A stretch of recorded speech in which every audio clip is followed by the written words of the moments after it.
आस्कित भाई, देखिए अमीर जी, अभी ये बात हुई कि प्राइम मिनिस्टर साहब जो हैं वो कभी झुकते नहीं है। मैं सिंपल एक बात करना चाहता हूं। आनंद रंगनाथन ने बोला, आनंद जी ने बोला कि प्राइम मिनिस्टर साहब झुकते नहीं है।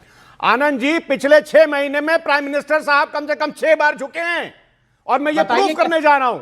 आपसे मैं ये सवाल करना चाहता हूं आनंद जी कि आप बताइए कि जब ट्रंप साहब ने मोदी जी के बेस्ट फ्रेंड उन्होंने 50% ड्यूटी लगाई थी, उसके बाद में 31 दिसंबर 2025 को कॉटन पर इंपोर्ट ड्यूटी 11% थी, उसको 0% किया गया कि नहीं किया गया?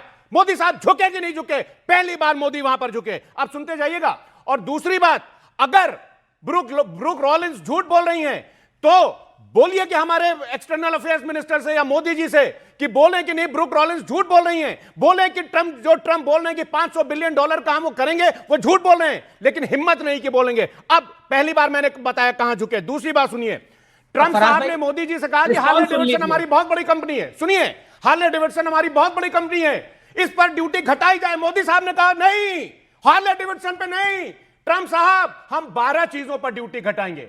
फिर ट्रंप साहब ने कहा कि अरे भैया, हमारी बॉन विस्की तो मेरी बहुत अच्छी है और हमारा इसके ऊपर मोनोपोली है, मोदी जी इस पर ड्यूटी घटाइए।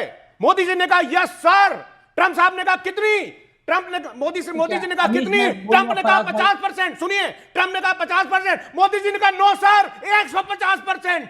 150% ड्यूटी घटाई, विस्की से लेकर के हार्ले डेविडसन तक और 12 प्रोडक्ट्स। आप मानते हैं इंडियन प्राइम मिनिस्टर कॉम्प्रोमाइज है? 100% झुकते हैं वो। नहीं, कॉम्प्रोमाइज है, बिल्कुल कॉम्प्रोमाइज। ओके आनंद रंगनाथन रिप्लाई। अभी तो शुरुआत की थी मैंने। एक सेकंड पराग भाई सुन लीजिए, पराग भाई प्लीज देखिए, मैं आपकी इज्जत करता हूं, मैंने आपको सुना, मेरा भी रिस्पॉन्स सुन लीजिए।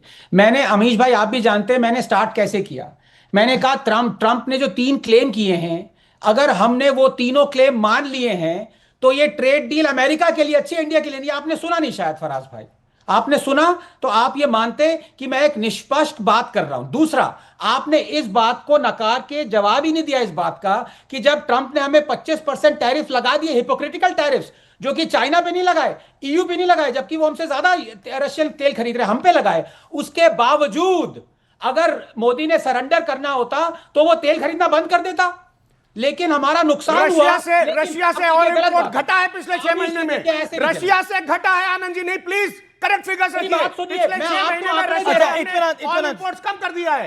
नहीं, आप प्लीज करेक्ट पिक्चर रखिए। आपका शो बहुत बड़ा शो है ये, हमारा इंपोर्ट्स डाउन हुआ है। ओके, एक जवाब सुन लीजिए ना, ऑडियो डाउन। अब आप जवाब सुन लीजिए, 30 सेकंड आनंद रंगनाथन। देखिए, मैं तथ्य से आता हूं फराज भाई, आप भले इससे गुस्सा हो जाएं। अगस्त 6 2025 को ट्रंप ने 25% टैरिफ लगाए कि नहीं लगाए? आप हाँ ना बोले, ये फैक्ट है। उसके बाद 6 महीने तक, अभी 6 महीने हो गए हैं, इंडिया ने 300 मिलियन रशियन ऑयल के बैरल्स खरीदे हैं। अब कोई ये वो करेगा जो झुक रहा है? आप बताइए, हाँ ना जवाब दीजिए, बोलिए। नहीं झुकना है क्या? रशियन ऑयल हम खरीदते रहे और वो पे टैरिफ लगाता रहा, झुक रहा था प्रधानमंत्री। आप कह रहे हैं इंडियन प्राइम मिनिस्टर कॉम्प्रोमाइज है। मैं आपको बता दूं कॉम्प्रोमाइज क्या होता है। मैं बता दूं कॉम्प्रोमाइज क्या होता है, किन सरकारों ने कॉम्प्रोमाइज आप ये बताइए। नो 300 मिलियन बैरल खरीद चुके हैं। मोदी को गाली देने के चक्कर में आप देश को गाली दे रहे हैं। मैं बिल्कुल देश को गाली नहीं दे रहा हूं। मेरी सिंपल एक इस बात का जवाब दिया जाए कि हमारे 6 महीने में जो हमारा ट्रेड सरप्लस $3.17 बिलियन था, वो $1.73 बिलियन आधा हो गया है। Okay, audio down. Anand Ranganathan 20 second, then Ajay Alok, क्योंकि प्राइम मिनिस्टर पे बहुत सारे कमेंट्स हुए।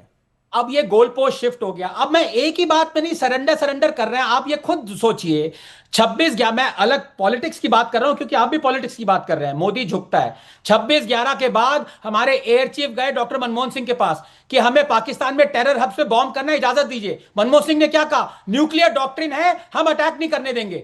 मोदी के पास गए, क्या किया मोदी ने? घर में घुस के मारा, एक नहीं 2 बार। मोदी भी पॉलिटिक्स कर रहे थे, बोल रहे थे brutal terror attack. Modi ji बोल रहे थे, प्रेस कॉन्फ्रेंस कर रहे थे ताज होटल के बाहर और बोल रहे थे वोट फॉर बीजेपी। ये सब डॉक्यूमेंटेड है।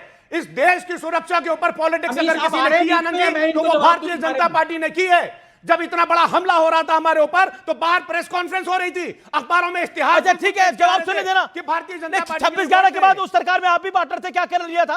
26/11 में सब तक का सबसे भीषण आतंकी हमला था भारत के ऊपर, क्या कर लिया था? क्या करा था? बताइए। मनीष तिवारी ने अपनी किताब में लिखा है, मनीष तिवारी ने अपनी किताब में लिखा है, बराक ओबामा नहीं नहीं नहीं नहीं, अब देश के साथ कॉम्प्रोमाइज की बात है तो बात दूर तक जाएगी, बात दूर तक जाएगी। चाइना के साथ क्या करा? अक्साई चीन की पूरी जमीन ले गया चाइना, इसलिए बात बहुत दूर तक जाएगी। अभी चाइना 30 सेकंड आपने यहाँ कॉटन वाला आपने शगुफा छोड़ा, उसका भी मैं अभी आंसर करूंगा। शगुफा? नहीं मैं बता रहा हूँ क्यों, मैं बता रहा हूँ इंडिया ये शगुफा नहीं है। नहीं मैं I'll tell you, hold on, यहाँ पर कहा गया गुजरात के किसानों ने काफी प्रदर्शन भी किया, ये कहा गया ना कि एक सेकेंड कि भारत कॉम्प्रोमाइज कर रहा है। भारत नहीं, मोदी मतलब भारत ही कॉम्प्रोमाइज हो गया ना।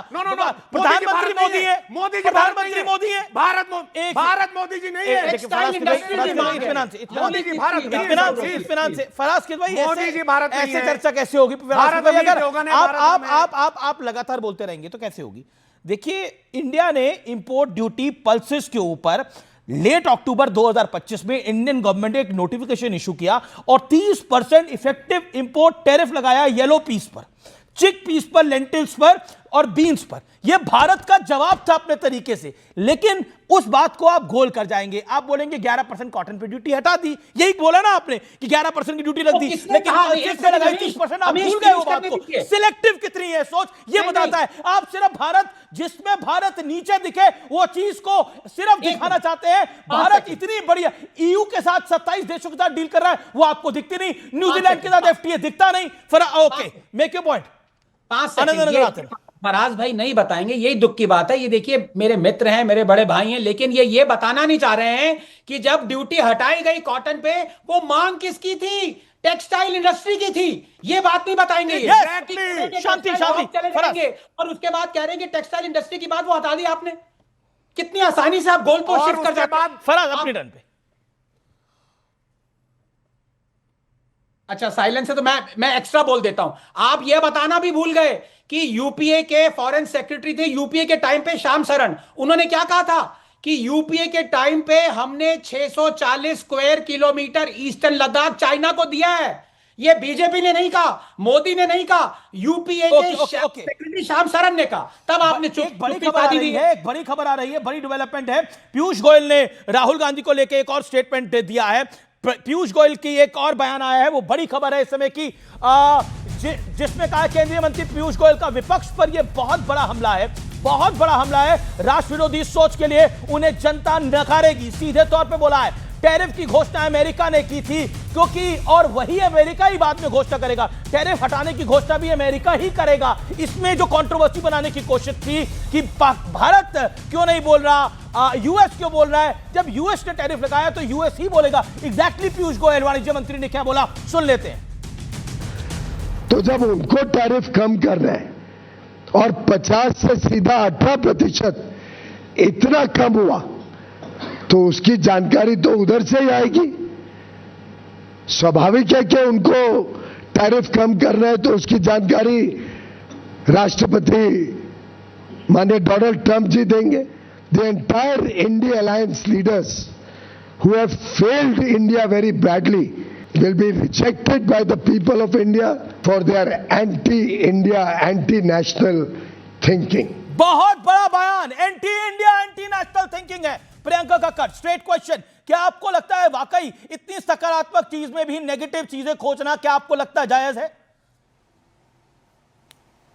देखिए, सबसे पहले तो मैं पीयूष गोयल जी के इस वक्तव्य से बिल्कुल इत्तेफाक नहीं रखती, क्योंकि अगर ऐसी बात है तो क्या ट्रंप ने सीज फायर कराया था तो पहली जानकारी इसलिए उन्होंने वहां से दी थी, तो उसका भी वो क्लैरिफिकेशन कर दें। दूसरी बात, आनंद रंगनाथन जी को मैंने सुना, उनकी बात से मैं सहमत हूं कि अगर ये 3 बातें जो ट्रंप ने अपने ट्वीट में कही हैं, अगर मोदी जी इसका खंडन कर दें, अगर हम ये फॉलो नहीं करते, तो मेरा ये मानना होगा कि वो सरेंडर नहीं किए।